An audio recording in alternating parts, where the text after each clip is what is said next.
Assalamualaikum warahmatullahi wabarakatuh. Selamat pagi dan salam sejahtera untuk kita semua. Perkenalkan, kami dari kelompok statistika kelas H2B2 akan mempresentasikan hasil penelitian jurnal kami yang berjudul Analisis Pengaruh Penyakit Komorbid terhadap tingkat kematian karena COVID-19 menggunakan metode regresi nilai berganda.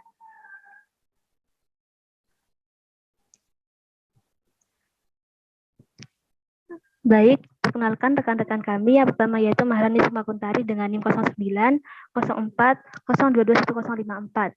Kemudian Ninda Anissa dengan NIM 09 04 022158. Dan saya sendiri Nabila Syarifah dengan NIM 09 04 021057. Pada penelitian jurnal ini, kami menggunakan data yang bersumber dari BPS, yang mana data yang kami gunakan adalah jumlah kasus kematian COVID-19 pada 30 kabupaten atau kota di Provinsi Jawa Timur. Kemudian data yang kami gunakan juga adalah jumlah kasus penyakit penyerta pada 30 kabupaten kota di Provinsi Jawa Timur di tahun 2020. Data yang kami ambil meliputi angka kematian COVID-19, yang mana sebagai variabel terikat atau Y, dan penyakit penyerta seperti kusta, pneumonia, diare, dan AIDS sebagai variabel bebas atau X. Pada metode penelitian terdapat beberapa uji yang dilakukan. Yang pertama yaitu asumsi klasik. Dalam asumsi klasik terdapat uji-uji yang harus dilakukan pula. Yang pertama yaitu uji normalitas, dilakukan dengan tujuan untuk menilai sebaran data pada sebuah data, apakah sudah berdistribusi normal atau tidak. Kemudian uji multikolinearitas dilakukan dengan tujuan untuk mengetahui apakah terdapat atau tidaknya kolerasi antar variabel prediktor yang satu dengan yang lainnya. Kemudian uji heteroskedasitas merupakan pengujian dengan tujuan untuk mengetahui adakah ketidaksamaan varian dari residual pengamatan satu ke pengamatan lain pada model regresi tersebut. Dan yang keempat, uji autokorelasi untuk mengetahui apakah terjadi kolerasi antara periode T dengan periode sebelumnya atau T-1. Setelah asumsi klasik dilakukan, masuk pada uji hipotesis. Uji hipotesis ini dilakukan dengan tujuan apakah hipotesis ini diterima atau ditolak. Kemudian masuk pada koefisien determinasi, yang mana pada tahap ini ditentukan apakah data sudah terregresi atau belum. Selanjutnya akan dilanjutkan oleh Maharani Sumakuntari. Baik, saya akan melanjutkan penjelasan dari rekan saya, Nabila Syarifah. Yang pertama dilakukan uji asumsi klasik, yang langkah pertamanya adalah uji normalitas. Di sini kami menggunakan uji Kolmogorov-Smirnov. Variabel pertama yang diuji adalah variabel kematian COVID-19. Setelah diuji ke normalitas, menggunakan Kolmogorov-Smirnov menghasilkan p-value sebesar 0,01, yang mana hasil tersebut lebih kecil daripada alfanya, 0,05, sehingga dapat ditarik kesimpulan bahwa variabel kematian COVID ini belum berdistribusi normal. Kemudian variabel berikutnya yang kami uji adalah variabel AIDS. Setelah kami uji menghasilkan p-value sebesar 0,055, yang mana nilai tersebut lebih besar dari alfa, sehingga dapat kami simpulkan bahwa variabel AIDS ini sudah berdistribusi normal.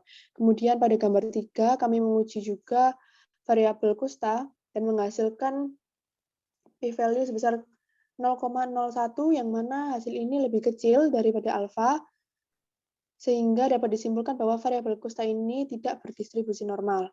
Kemudian pada gambar 4, kami menguji variabel diare dan menghasilkan nilai p-value sebesar 0,01, yang mana nilai ini lebih kecil dari 0,05, sehingga dapat ditarik kesimpulan bahwa data hasil uji variabel diare ini tidak berdistribusi normal. Kemudian variabel selanjutnya ada di gambar 5.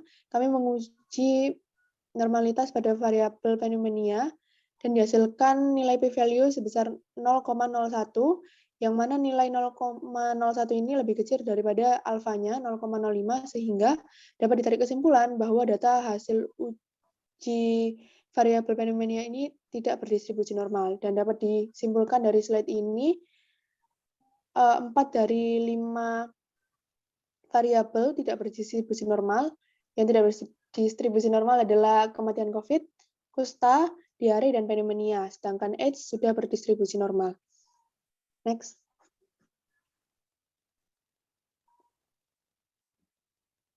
Karena pada slide sebelumnya ada 4 variabel yang belum berdistribusi normal, maka kita perlu menormalkan variabel tersebut dengan menggunakan transformasi data. Pada penelitian kami menggunakan jenis transformasi data Johnson. Yang pertama, pada gambar 1, kami menguji transformasi Johnson pada variabel kematian COVID. Setelah diuji transformasi, dihasilkan nilai p-value sebesar 0,750, yang mana nilai ini lebih besar daripada alfa, sehingga variabel kematian COVID sudah dinyatakan berdistribusi normal.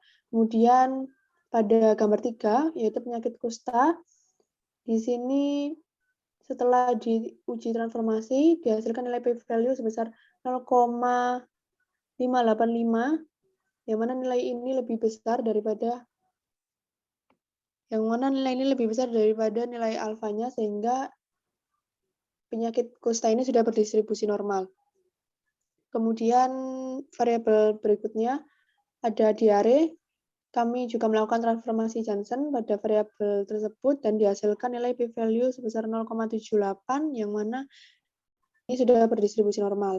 Kemudian variabel berikutnya yaitu variabel pneumonia.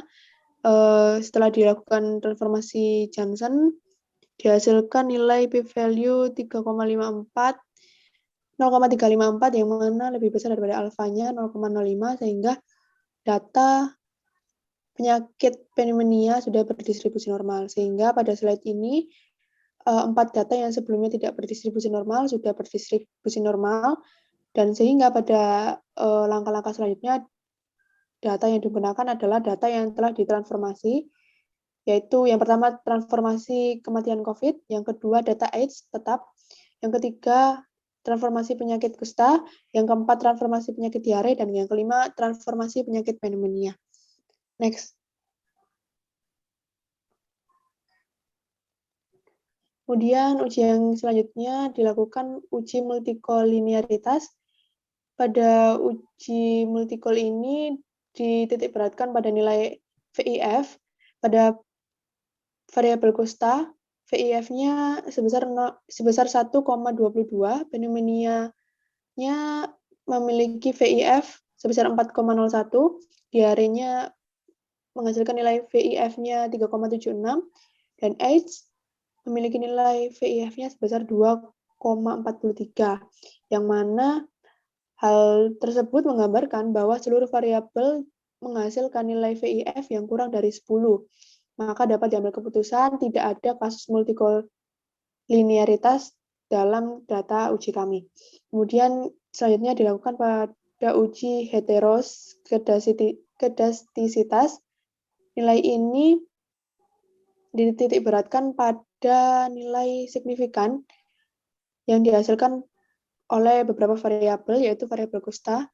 Nilai signifikannya 0,811, pneumonia-nya menghasilkan nilai signifikan 0,098, diarenya menghasilkan nilai signifikan sebesar 0,590, AIDS-nya menghasilkan nilai signifikan 0,155. Nilai-nilai tersebut diketahui lebih dari 0,05 atau alfanya, sehingga dapat disimpulkan bahwa tidak ditemukan heteroskedastisitas dalam model ini. Hal ini memiliki arti bahwa seluruh variabel bebas dalam model ini memiliki sebaran varian yang sama atau homogen. Next. Nah, langkah selanjutnya kita uji autokorelasi. Di autokorelasi ini kita perlu memperhatikan nilai Durbin-Watson statis yang dihasilkan pada software Minitab. Nilai yang dihasilkan pada Durbin-Watson-nya atau DW-nya adalah 2,05. Sehingga dapat kita peroleh nilai DW atau D-nya adalah 2,05 berdasarkan tabel Durbin-Watson di sebelah kiri dengan derajat kepercayaan 0,05 alfanya. Banyaknya sampel 30, maka dengan K4, maka DL atau Durbin lower-nya sebesar 1,1426, atau kita bulatkan menjadi 1,143 dengan DU atau Durbin upper-nya sebesar 1,750. atau dibulatkan menjadi 1,739. Oleh karena itu, nilai DW lebih besar daripada nilai DU dan lebih kecil dari nilai 4 min DU. Atau dapat kita lihat persamaannya di sebelah kanan bawah. Maka keputusan yang dapat kita ambil adalah tidak terdapat autokorelasi. Kemudian setelah menguji autokorelasi, kita masuk pada uji hipotesis. Yang pertama ada uji simultan atau uji F. Di sini kita menitik beratkan pada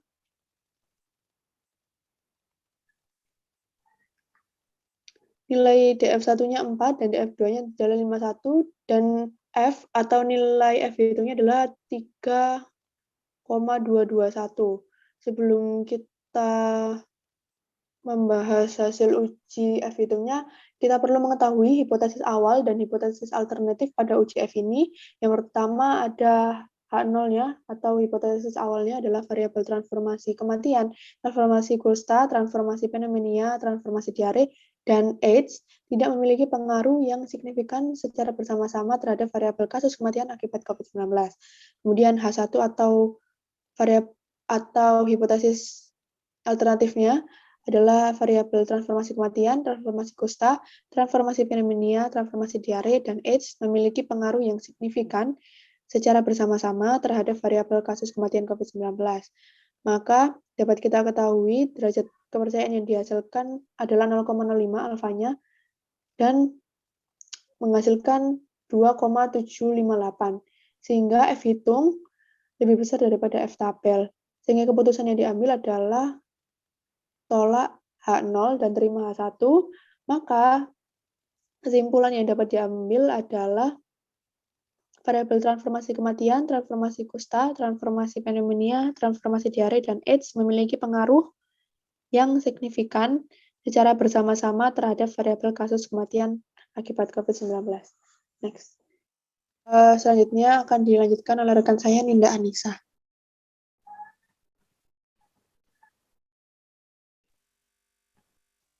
Selanjutnya ada uji signifikansi atau uji T.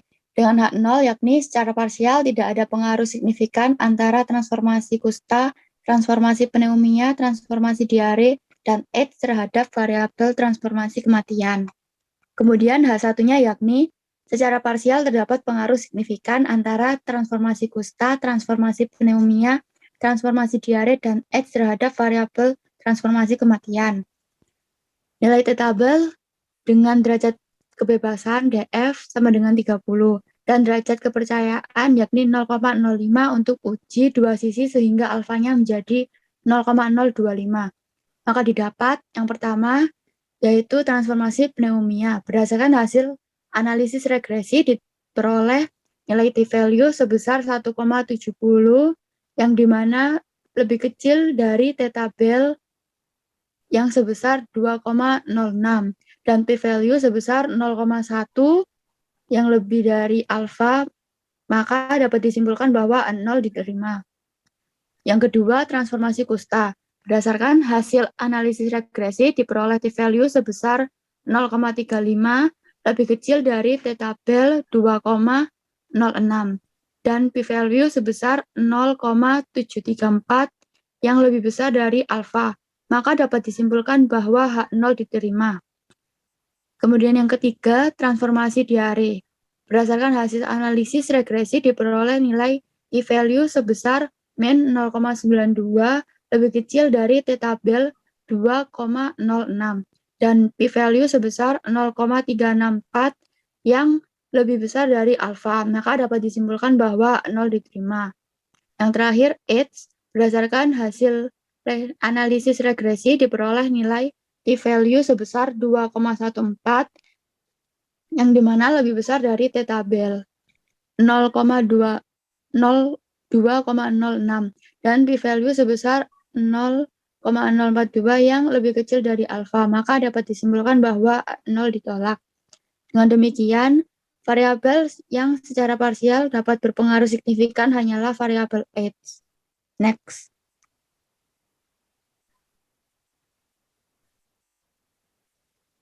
Penentuan model regresi linear berganda.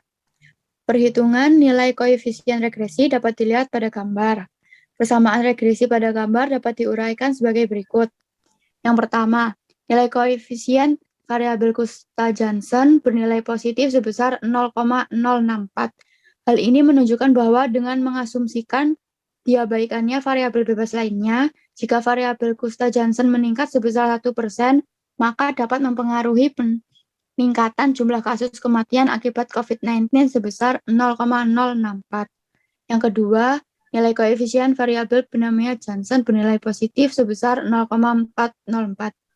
Hal ini menunjukkan bahwa dengan mengasumsikan diabaikannya variabel bebas lainnya, jika variabel Kusta-Janssen meningkat sebesar 1%, maka dapat mempengaruhi peningkatan jumlah kasus kematian akibat COVID-19 sebesar 0,404. Yang ketiga, nilai koefisien variabel diare Janssen bernilai negatif sebesar 0,239. Hal ini menunjukkan bahwa dengan mengasumsikan diabaikannya variabel bebas lainnya, jika variabel Kusta-Janssen meningkat sebesar 1%, maka dapat mempengaruhi penurunan jumlah kasus kematian COVID-19 sebesar 0,239. Dan yang terakhir, nilai koefisien variabel H bernilai positif sebesar 0,000742.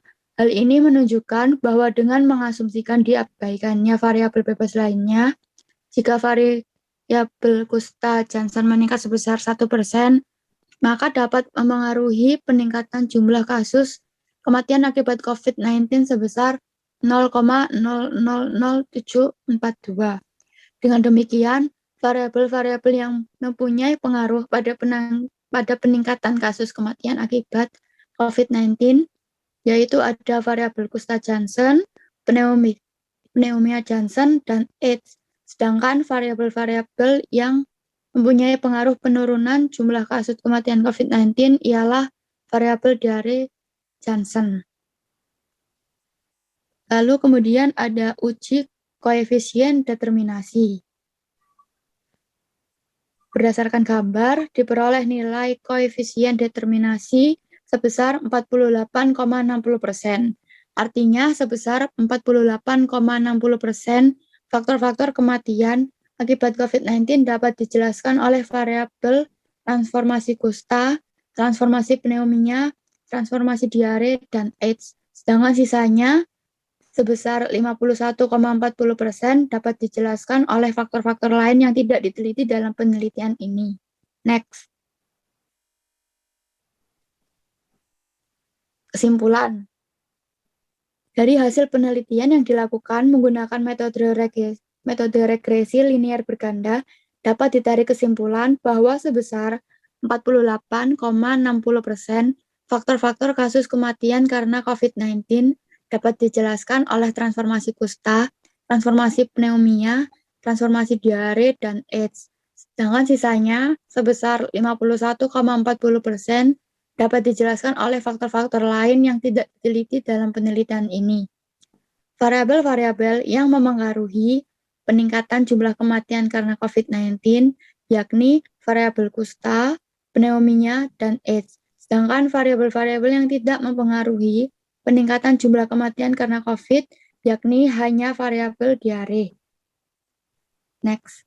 Sekian presentasi dari kami. Terima kasih atas perhatiannya. Wassalamualaikum warahmatullahi wabarakatuh. Waalaikumsalam warahmatullahi wabarakatuh.